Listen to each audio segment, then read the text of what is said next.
I have been promising you guys an update on how Pitchfest is going and how acquisitions is going for the longest, and I finally have a little bit of an update for you. So let's talk about my shortlist and where we're at so far. So I think the last time we checked in, I had gone through all the pitches. I had done my yes, no's, my passes, maybes. I had figured out kind of like the pitches that I wanted to give a try for a couple chapters. I went through a ton of those and tried a couple chapters here and there. And to fast forward, I picked out in particular 4 that I wanted to read in full. And I'm going to tell you about the 4 that are currently on my shortlist in just a minute. As like we kind of, chat about what's been going on. So I picked out those 4, and it has been, like, this whole process has been, like, very eye-opening. I know I've said this before, and I will probably continue to say it. Diving into this head first with, like, Pitchfest right around the corner. So we launched my imprint, and then Pitchfest happened, I think, a week and a half or 2 weeks later. So quite literally, like, my first introduction, really, to this whole acquisitions process and to reading manuscripts and getting submissions was Pitchfest, wherein I got 99 submissions. So really like threw myself into the deep end on this, and I have just been learning on the fly how this works for me. So the next time around, I definitely have more of a handle on things that I'm going to do for myself to make it easier. I will say the number one thing that I'm going to do is I will be much more ruthless in that first round. So if you go back to that first update video where I'm like, okay, I have 99 pitches. We're going to look at all of these and say yes, no, maybe. I'm going to be way more ruthless in that initial round, because if I had been like much more discerning and much faster to say no in that first round, like everything else from there would have snowballed into like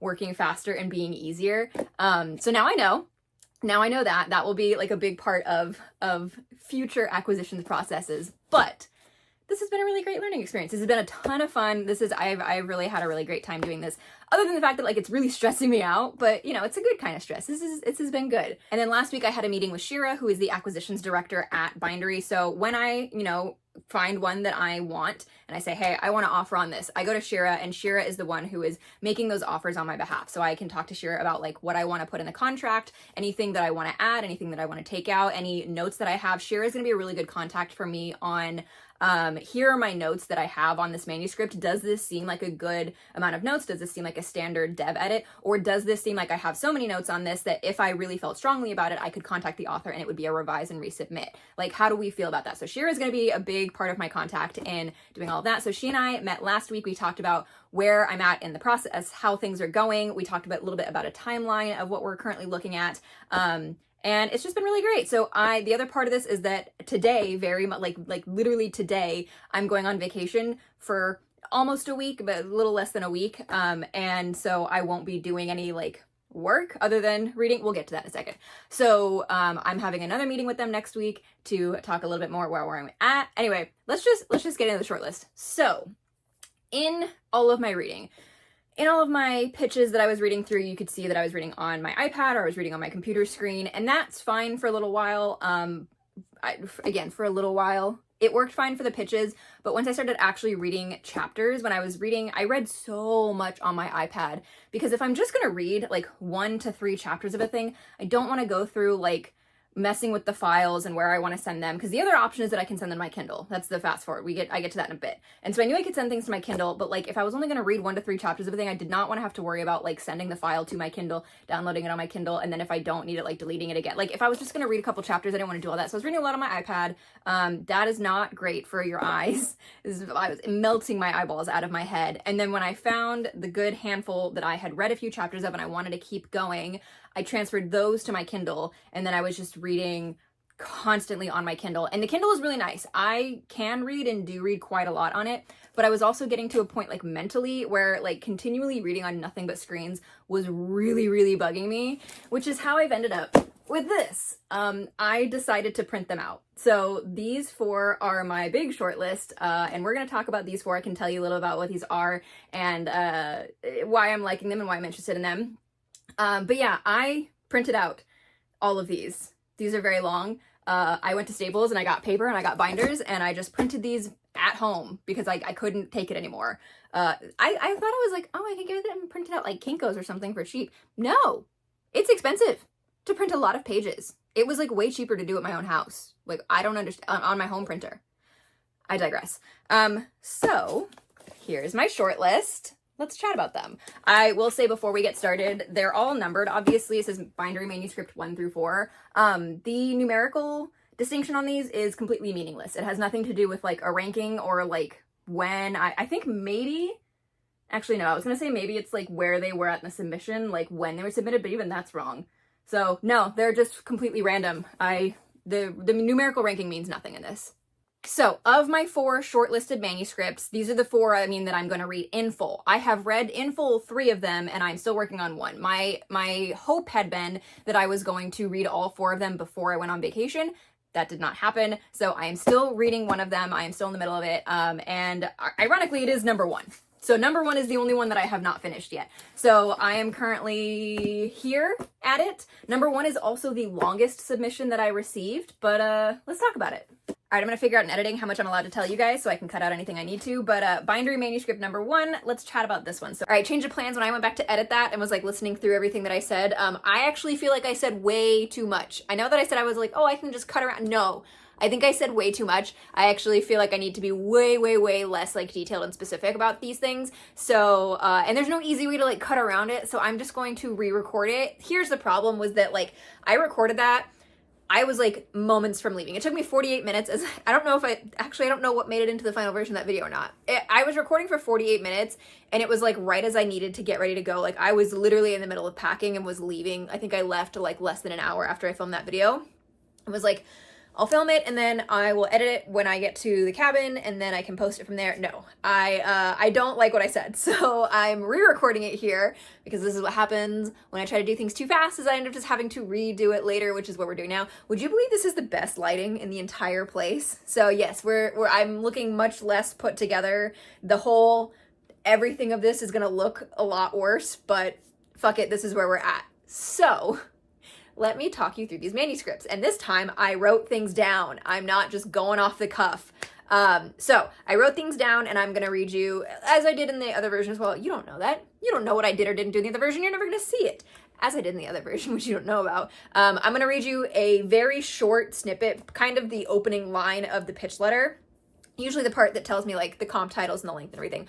I'll read you that like first initial thing and then I'll tell you a little bit about the story. I don't want to read the whole pitch letter because that's like a lot and they get like they're obviously highly specific and they like give stuff away about the story. So I'm going to try and be as detailed as I can be for your sake without giving any kind of specificity or too much specificity to the story that is.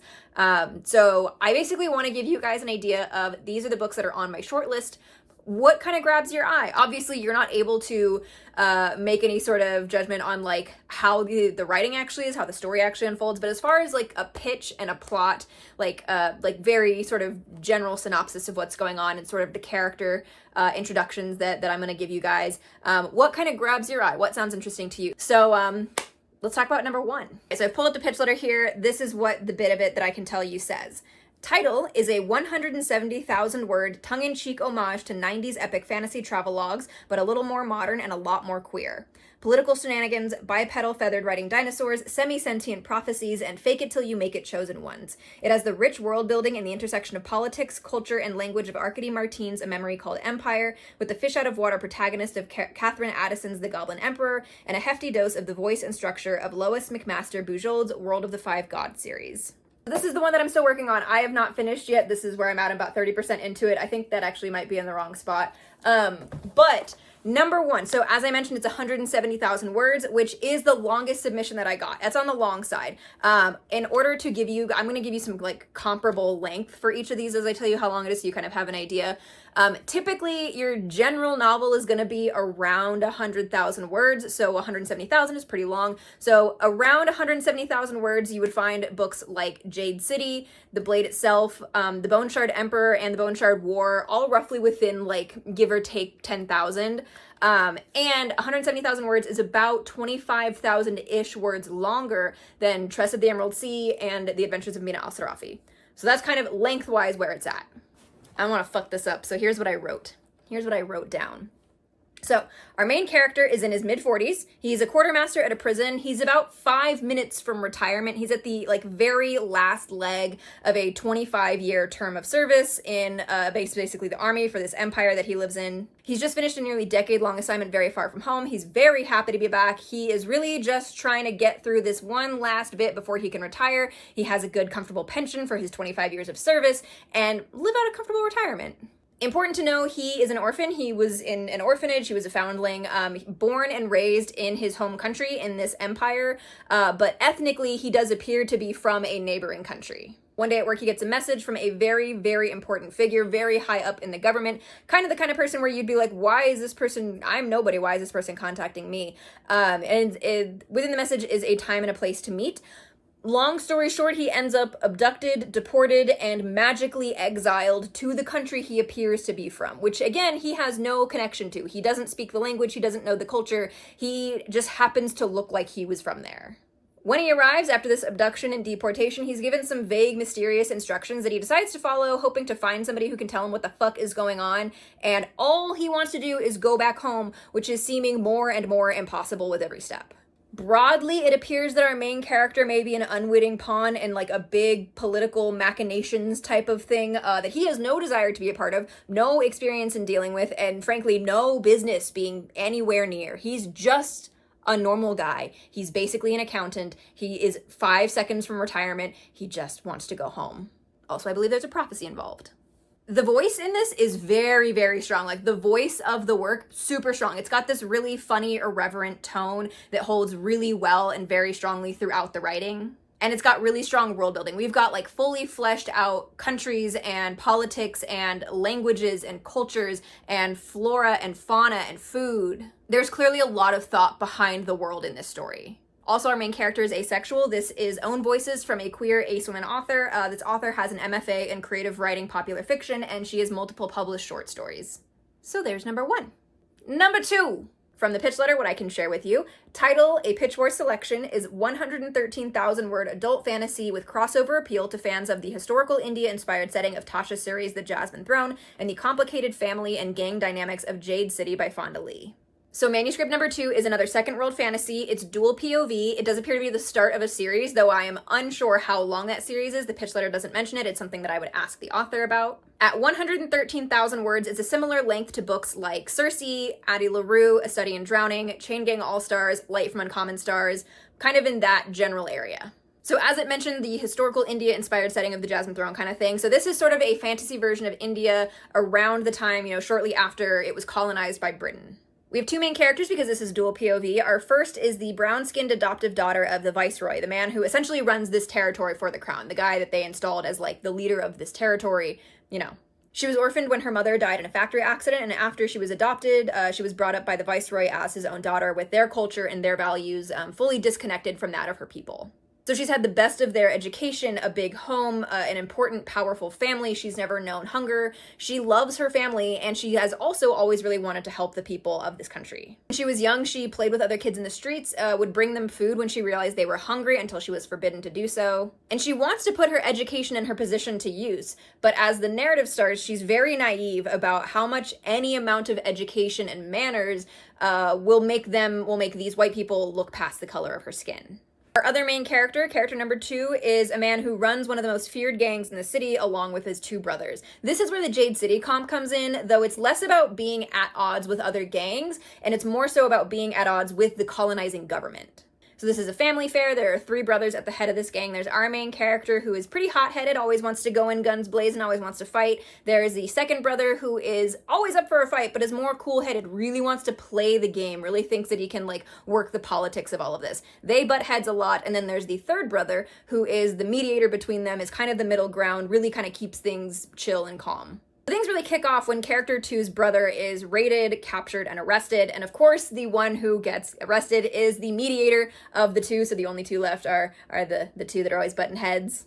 So they end up making the decision to kidnap character 1, our girl character 1 over there. They're going to kidnap her and basically attempt a prisoner exchange. There are some really strong circumstances around this on character 1's side that I don't want to get into for specificity's sake, but which leads to her basically running from her family and right into this kidnapping. And suffice it to say that one-to-one prisoner exchange is not going to be quite as simple as they thought, and our two characters, character 1 and character 2, decide to make a bit of a deal together instead. For the fantasy aspect, there's also an elemental magic system that is inextricably linked to the people of this country and not the colonizers, so like our three brothers, they all have this elemental magic. I definitely got hints of Babel in this in terms of some of the themes, and especially in that sort of fundamental question to Babel, which is, can revolution happen from within, or does it always require violence? I think that that is something that this book contends with.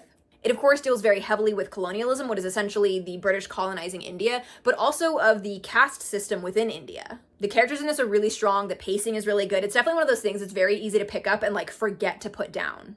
My note to myself in the pitch letter said that, like, just from the pitch, it was giving me big vibes of, like, the Jasmine Throne and the Final Strife, and having read it, I would say that both of those stand, with the exception of the sapphic bits, because this is not a sapphic story. The author is Indian-Canadian, and this was a Pitch Wars selection for a year that will remain undisclosed for anonymity's sake. And for those of you who don't know, Pitch Wars was this like really iconic mentorship program that ran every year where like published and agented authors, agents, editors would volunteer their time as mentors to aspiring authors. Authors would submit like their pitch or their first page, and then, you know, mentors could request to read more of it and then take on mentees. And it was like this was like a really great thing. So yes, this was a Pitch Wars selection in a past year. I keep using the past tense because Pitch Wars is no more, which is very sad.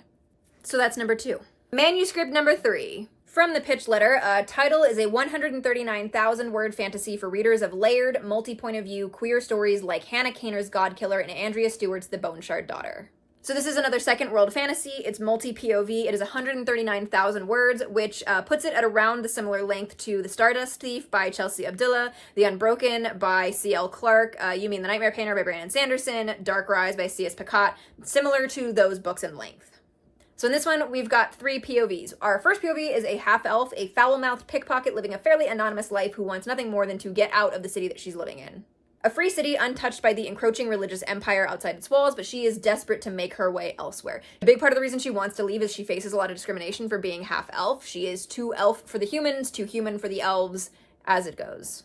The moment she gets close to getting out, though, she ends up collared to the incoming ambassador of that empire, tying her life, her will, and her magic to his control. Character number 2 is a human girl living a quiet, rural life complicated by only one thing. She's gay and carrying on a secret relationship with the mayor's daughter, and that religious empire she lives in, they'd execute her for that. She and the mayor's daughter are almost caught one night, but her brother ends up taking the fall to save her and ends up shipped off to the army and leaving her family with a mountain of debt. So character number 2 flees home to find work or financial help rather than marry the man who's been asking for her since she was 14. She ends up taking on work as a maid to the wife of the aforementioned ambassador. And we have a mysterious, occasional third POV character, an elf who's clearly tied up in the politics and history of the free city mentioned before, and is connected to our character 1. I genuinely don't know how to talk about this one without giving too much away. There is some power struggles. We've got deities and politics that are inextricably linked together outside of the religious force that is encroaching from the outside. I don't know how to say too much I don't know how to say anything without saying too much. So I'm going to pull a bit directly from the pitch letter. This is essentially sort of the concluding paragraph of that pitch letter about the synopsis. And I have replaced our characters' names with the numbers that I've given them. So 1 is our half-elf pickpocket and 2 is our human girl.